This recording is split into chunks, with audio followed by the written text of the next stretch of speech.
Mic Markram একটা সাধারণ মধ্যবিত্ত বাড়ির ছেলে। ইলেকট্রিক ইঞ্জিনিয়ারের ডিগ্রি শেষ করে চাকরির আশায় বসে নিজেই বাড়ির মধ্যে ভুলবশত একটা টাইম মেশিন বানিয়ে ফেলে। কিন্তু তার এই আবিষ্কার সমাজে কোনো মানুষ বিশ্বাস করতে চায় না, উল্টে সবাই তাকে পাগল ভাবতে থাকে। শেষ পর্যন্ত সে সবাইকার সামনে নিজের আবিষ্কারকে প্রমাণ করার জন্য নিজের তৈরি টাইম মেশিনে করে উধাও হয়ে যায়। ঘটনাটা শুনে তোমাদের কোনো কাল্পনিক মন গড়া বা সায়েন্স ফিকশন মুভির সিন মনে হতে পারে, কিন্তু এমন ঘটনা সত্যি ঘটেছিল।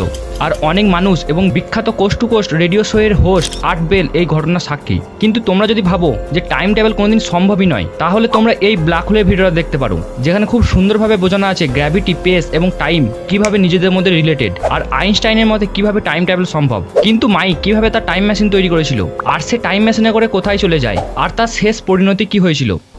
চলো জানা যাক এই মিস্ট্রিয়াস, অদ্ভুত আর অসাধারণ ভিডিওর মাধ্যমে।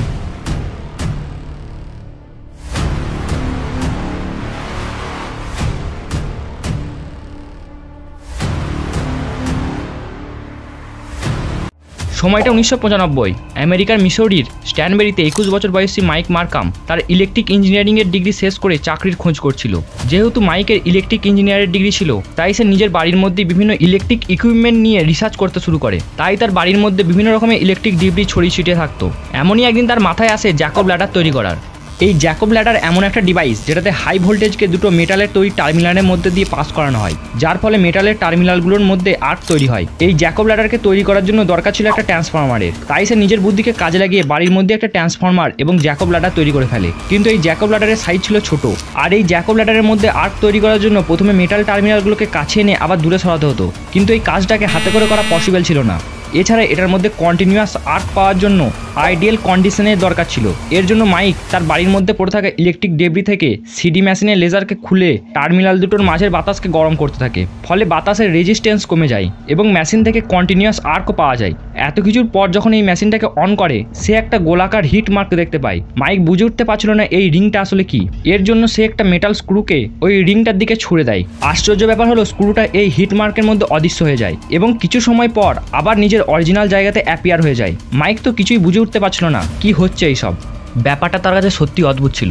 শেষ পর্যন্ত সে বুঝতে পারে সে টাইম মেশিন আবিষ্কার করে নিয়েছে। সে এবার নিজেও চায় টাইম ট্রাভেল করে পাস্টে গিয়ে লটারি জিততে, কিন্তু মেশিনটা ছিল ছোট। সে সিদ্ধান্ত নেয় একটা বড় টাইম মেশিন তৈরি করবে, কিন্তু তার একার দ্বারা তো এত কিছু করা সম্ভব ছিল না, আর এই মেশিনটার জন্য দরকার ছিল একটা বড় ট্রান্সফরমারের। সুতরাং এইসব ব্যাপার তার বন্ধুদের দেখায় এবং মাইকও তার বন্ধুদের অরিজিনাল প্ল্যান ছিল একটা বড় ট্রান্সফরমার কেনার, কিন্তু তাদের কাছে ছিল টাকার অভাব। তাই তারা ঠিক করে তাদের বাড়ির পাশে থাকা সেন্ট জোসেফ পাওয়ার স্টেশন থেকে একটা ট্রান্সফরমার চুরি করবে এবং প্ল্যান মাফিক তারা পাওয়ার স্টেশন থেকে ট্রান্সফরমার চুরিও করে নেয়। ওর নিজের টাইম মেশিন তৈরি করার কাজে লেগে পড়ে। কিছু মাস ধরে কাজ করার পর সে একটা বড় টাইম মেশিন তৈরি করেও ফেলে, কিন্তু তার টাইম মেশিনটি টেস্টিং করার সময় শর্ট সার্কিট হয়ে যায়। ফলে বাড়ির আশেপাশে এলাকায় পাওয়ার কাট হয়ে যায়। শর্ট সার্কিটের ইনভেস্টিগেশন করতে গিয়ে পুলিশ মাইক মার্কামের বাড়িতে রেড করে এবং ট্রান্সফরমার চুরির দায়ে তাকে গ্রেপ্তার করে। কিছু মাস চুরির দায়ে জেলে থাকার পর মাইককে ছেড়ে দেয়। সেই সময় সবাই মাইকের ঘটনা জানতে পারে। সে সবার কাছে খুবই জনপ্রিয় হয়ে যায়। তাকে এবার বিখ্যাত coast to coast radio show এর হোস্ট আর্ট বেল মাইককে তার শোয়েতে ইনভাইট করে। সেখানে মাইক সব কথা বলে, কিভাবে সে ভুলবশত টাইম মেশিন আবিষ্কার করে এবং ভবিষ্যতে সে লিগ্যালভাবে টাইম মেশিন আবিষ্কার করতে চায়। সবাই তাকে ফান্ড এবং বিভিন্ন স্পেয়ার পার্টস দিয়ে সাহায্য করতে থাকে। সেই সব দিয়ে মাইক আগের থেকেও বড় এবং পাওয়ারফুল টাইম মেশিনকে তৈরি করে ফেলে। এবার সে coast to coast radio show এবং সবাইকার সামনে নিজের টাইম মেশিনের ডেমো দেখানোর জন্য নিজেই সিদ্ধান্ত নেয় টাইম ট্রাভেল করার। সেই মতো 1997 সালে সে সবাইকার সামনে টাইম ট্রাভেলও করে। এবার সে তার সাথে তার মোবাইল ফোনটা নিয়ে যায়। এটাই শেষ সময় ছিল। তারপর থেকে মাইকের কোনো খবর পাওয়া যায় না।